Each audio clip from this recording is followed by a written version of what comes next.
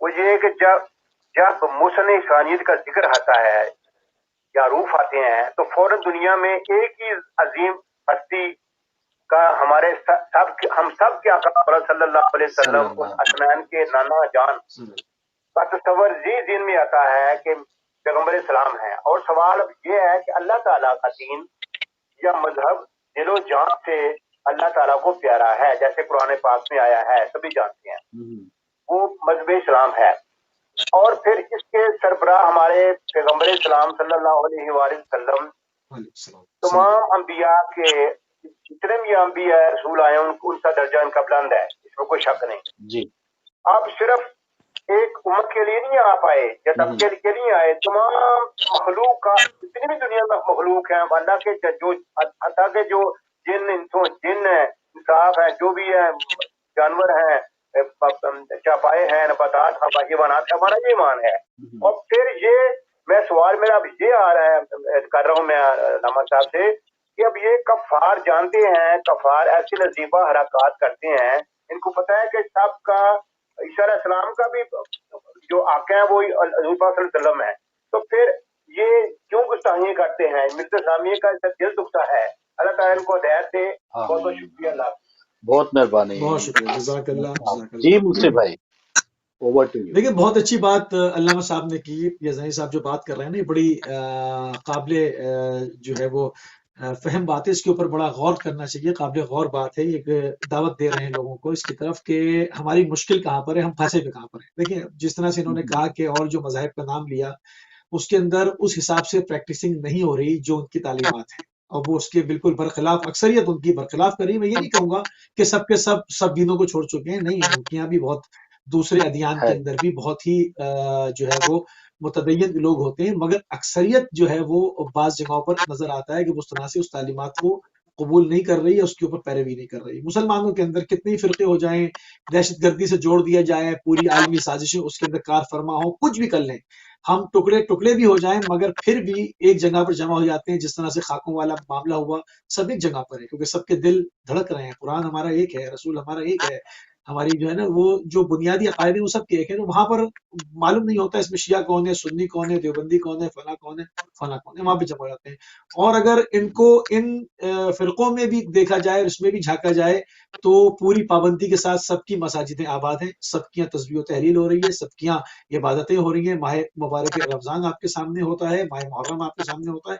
ہر انسان اپنے حساب سے اپنا حصہ اپنے جو ہے وہ عقائد کے حساب سے ڈالنا ہوتا ہے. یعنی کہ اسلام میں اگر دیکھا جائے تو دوسرے مذاہب کی بنسبت پریکٹسنگ لوگ زیادہ ہیں. ہماری مشکل کہاں پر ہے؟ اسی میں قبلہ سے بھی سوال کروں گا کہ ہم کہاں پر پھنسے ہوئے. ہم پھنسے ہوئے وہاں پر ہیں کہ جب سے ہم نے در اہل بیت چھوڑا ہے، ہم نے محمد علیہ السلام کا در چھوڑا ہے، وہاں سے ہماری سیاسی مشکلات نے جنم لیا ہے اور وہ آج تک جو ہے وہ حل ہونے میں نہیں آئی ہیں. ہم در بدر گھوم رہے ہیں. جس طرح سے ابھی میں نے بعض پوائنٹس کا ذکر کیا تھا اس سے پہلے اپنی گفتگو میں اور اپڈیٹس دی تھی کہ عالمی حالات میں معاملات کیا ہیں، تو میں نے قراباغ کا ذکر کیا تھا، قراباغ کا، آذربائیجان کا، کہ وہاں پر ترکی کا رول کیا ہے. ہماری مشکل یہ ہے کہ ہم مسلمانوں کی رہنمائی بھی چاہتے ہیں، ہم ان کا دل جو ہے وہ درد دل بانٹنا بھی چاہتے ہیں، ہم یہ نعرہ لگاتے بھی ہیں، مگر ہم در پردہ کیا کام کرتے ہیں؟ دہشت گردوں کو لا کر ایک جو سرحد محفوظ ہے ایران کی وہاں پر لا کر بٹھا دیتے ہیں کہ وہاں پر دو اسلامی ملک آپس میں لڑ جائیں اور خون بہے. تو یہ ہماری مشکل سیاسی مشکل ہے، اور اس کے لیے جو تعلیمات کا دروازہ تھا وہ اہل بیت علیہ السلام کا تھا، جو ہم سے خلیفہ کے بعد بند کر چکے ہیں. ہم نے غدیر کے بعد پلٹ کے اس طرف دیکھا نہیں. حالانکہ 1400 سال سے ایک ملت مسلسل آواز لگا رہی ہے، جس طرح سے ہر مظلوم کے لیے کون للظالم خصما وللمظلوم اونا کی آواز لگائی جاتی ہے. مولانا مومن کی وصیت قبلہ، اس کے اوپر بات کریں گے بہترین. تو آواز لگانے والے اپنی جگہ ہیں کہ میں کہوں کہ جی ہمیں ہے حکم ازاں تو ہم کر رہے ہیں، مگر سامنے والے کی بھی کان میں جو رینگنی چاہیے. تو یہ ہماری قبلہ تھوڑی سی اس کے اوپر مزید آپ روشنی ڈالیں کہ جو ہماری سیاسی مشکلات ہیں یہ کس طرح سے حل ہوں گی، کیوں کس طرح سے لوگوں کو اصل اہل بیت علیہ السلام کا پیغامات، ان کی تعلیمات بتائی جائیں کہ مسلمان عظمت رفتہ کی جانب واپس جو ہے وہ آن دا ٹریک ہوں، اس طرح سے متفرق ہو کر دشمن کے اہلکار نہ بنیں. کیا کہیں گے آپ؟